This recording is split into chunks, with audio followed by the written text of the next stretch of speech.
మేము ఈ సంవత్సరము 3 ఎకరాల్లో పసుపు పంట అయితే పండించాము. చూడండి, పసుపు తవ్వకాలు అయితే చేపిస్తున్నాము. మా ప్రాంతంలో పసుపు తవ్వకాలు ఈ విధంగా ఇలా అయితే చేస్తారు. చూడండి, బాగా గమనించండి.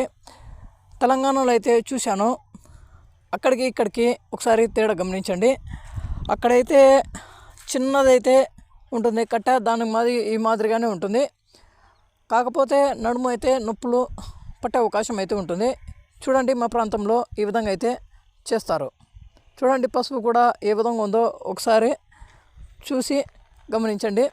పసుపు ఎక్కడ కూడా కులిపోలేదు, చాలా అంటే చాలా బాగా పండింది. మంచి దిగుబడితో కూడా పండింది, పిలకలు కూడా వచ్చాయి. చూడండి, మీకు ఇంకొక షార్ట్ వీడియోలో చూపిస్తాను.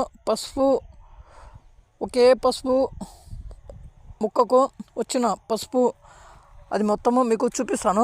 బాగా కడిగేసి పసుపు అదైతే ఆ వీడియో కూడా తీసి పెట్టాను, అది కూడా మీకు చూపిస్తాను. చూడండి, ఇక్కడే చూపిస్తున్నాను, అది నెక్స్ట్ వీడియోలో కూడా చూపిస్తాను.